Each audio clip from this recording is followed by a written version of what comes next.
జగన్మోహన్ రావుకి అయ్యింది, ఇక జగన్మోహన్ రెడ్డికి మిగిలింది. నువ్వు చేసినటువంటి నిర్వాకం, నువ్వు వదిలినటువంటి బోట్లు, అవి ధ్వంసం చేసినటువంటి ప్రకాశం బ్యారేజీ, ఆ బోట్లను తీయటానికి ప్రభుత్వం పడుతున్నటువంటి కష్టం ప్రజలందరూ చూస్తూనే ఉన్నారు. ప్రజలు పిచ్చోళ్ళు కాదు, ఎల్లకాలం నీ మాటలు నమ్మరు.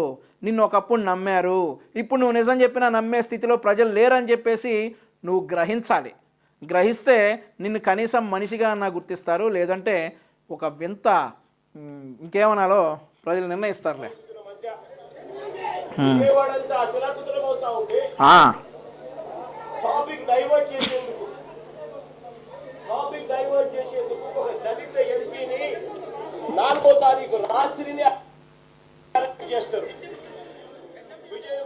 జగన్మోహన్ రెడ్డి టాపిక్ డైవర్ట్ చేయడం అంటే ఏంటో తెలుసా? జగన్మోహన్ రెడ్డి జత్వానీ అనేటటువంటి ముంబై సినీ నటి కేసులో నువ్వు ఎలా అయితే గుడ్లవల్లేరు ఇంజనీరింగ్ కాలేజీ ఆడపిల్లల వీడియోలు ఉన్నాయని చెప్పేసి నీ బూతు కార్యకర్తలతో, నీ పేటీఎం కార్యకర్తలతో విష ప్రచారం చేయించి కొన్ని వందల మంది ఆడపిల్లల జీవితాలతో ఆడుకున్నావు చూడు, కొన్ని వందల మంది ఆడపిల్లల తల్లిదండ్రుల జీవితాలతో, సెంటిమెంట్స్తో ఆడుకున్నావు చూడు.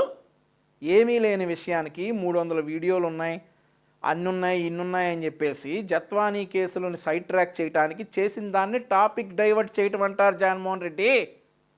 దీన్ని ఎలా అంటారు? కృష్ణా జిల్లా పోలీసులు, ఉమ్మడి కృష్ణా జిల్లా పోలీసులు, ఎన్టీఆర్ జిల్లా యంత్రాంగం మొత్తం వరద బాధితుల పనిలో ఉన్నారు. గుంటూరు జిల్లా పోలీసులు కొంత పార్ట్ వరకు ఉన్నారు, ఆ తర్వాత వాళ్ళ పని అయిపోయింది, వెనక్కి వచ్చారు. వాళ్ళకు ఉన్నటువంటి పని ఒక కేసులో ముద్దాయిలను అరెస్ట్ చేసుకురావటం. వాళ్ళని అరెస్ట్ చేసుకుని వస్తే టాపిక్ డైవర్ట్ ఎలా అవుతుంది? నువ్వు ఎప్పుడైతే గుడ్లవల్లేరు ఇంజనీరింగ్ కాలేజీలో 300 వీడియోలు ఉన్నాయని చెప్పేసి ఒక ఫేక్ కథ సృష్టించి జత్వానీ అనే అమ్మాయి కథను నువ్వు పక్కకు మళ్లించడానికి ట్రై చేశావో, నీ అధికారుల్ని, నీ కొమ్ము కాసిన అధికారుల్ని, నీ సజ్జల రామకృష్ణారెడ్డిని, ఇంకా ఆడేవాడు కుక్క విద్యాసాగర్ని నువ్వు కాపాడటానికి నువ్వు గుడ్లవల్లేరు ఇంజనీరింగ్ కాలేజీ విషయాన్ని తీసుకొచ్చావు చూడు, దాన్ని అంటారు జగన్మోహన్ రెడ్డి టాపిక్ డైవర్ట్ చేయటం అని. తెలుసుకో, నువ్వు ఏది చెప్తే అది నమ్మటానికి లేరు ఇక్కడ ప్రజలు.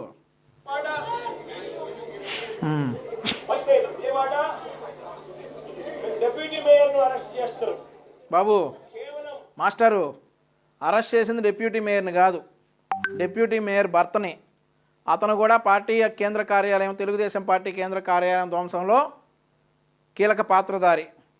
అంతేగాని డిప్యూటీ మేయర్ని కాదు అరెస్ట్ చేసింది, డిప్యూటీ మేయర్ భర్తని. ఒకవేళ నీ పాత్ర ఉందని తెలిస్తే నిన్ను కూడా అరెస్ట్ చేస్తారు, గుర్తుపెట్టుకో. ఎవరిని అరెస్ట్ చేశాడో కూడా తెలీదు, వస్తాడు ప్రెస్ మీట్లకి.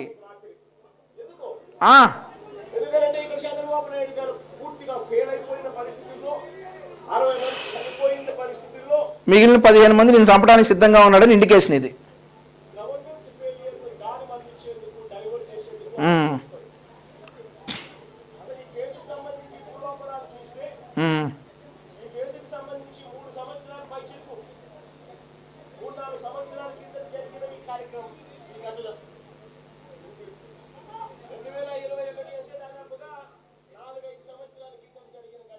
హే 2021 అంటే జగన్మోహన్ రెడ్డి వేసాడు మళ్ళీ. 2021 అంటే దాదాపుగా 4-5 సంవత్సరాలు అయిపోయిందంట. 2021, 2024 3 సంవత్సరాలే జగన్మోహన్ రెడ్డి. 2021 అక్టోబర్ 19వ తారీఖున నీ సైకోలు వచ్చి పార్టీ ఆఫీస్ మీద అటాక్ చేసిన కేసులో ఈ అరెస్టులు జరుగుతూ ఉన్నాయి. అది జరిగి 3 ఏళ్ళే. 4-5 ఏళ్ళు అంటే నమ్మటానికి నీ గొర్రెలు ఏమైనా ఉన్నారేమో. లెక్కలు తెలుసుకో బాబు.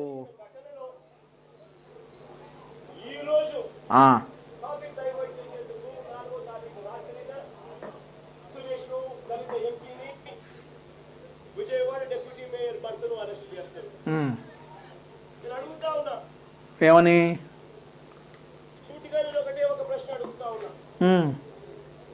ఆ రోజు ఏం జరిగింది? తెలుగుదేశం పార్టీకి సంబంధించిన అఫీషియల్ స్పోక్స్ పర్సన్ పట్టాభి అనే వ్యక్తి ఆ రోజు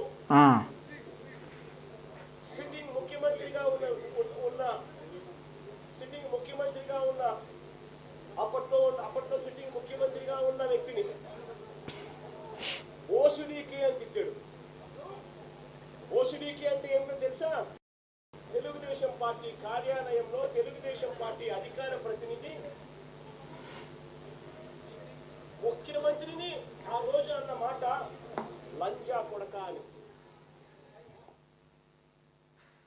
జగన్మోహన్ రెడ్డి నీకు ఆ రోజు చెప్పాం, ఈరోజు చెప్తా ఉన్నాం.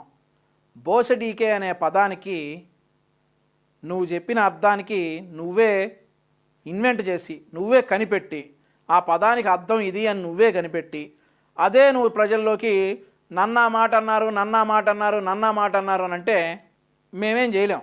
నువ్వు తెలుసుకోవాల్సింది ఏంటంటే, అనింది నిన్ను కాదు, సజ్జల రామకృష్ణారెడ్డిని. బోసడీకే అనే పదానికి నువ్వే అర్థం రాసేసుకుని నన్నా మాట అన్నారు, నన్నా మాట అన్నారు అని చెప్పేసి చించుకుంటే మేమేం చేయలేం. ఇంకొకసారి చాలా అసహ్యంగా ఉంటుంది నీ స్థాయికి. నువ్వు ఆ మాట నన్ను అన్నారోచ్ అని చెప్పి నువ్వు వచ్చి ప్రెస్ ముందు చెప్పటం చాలా అసహ్యంగా ఉంటుంది. ఎంత అసహ్యంగా ఉంటుందంటే, నిన్ను ఇక నీ ఈ ఈ మాటలు వినే నీకు 11 వచ్చాయి.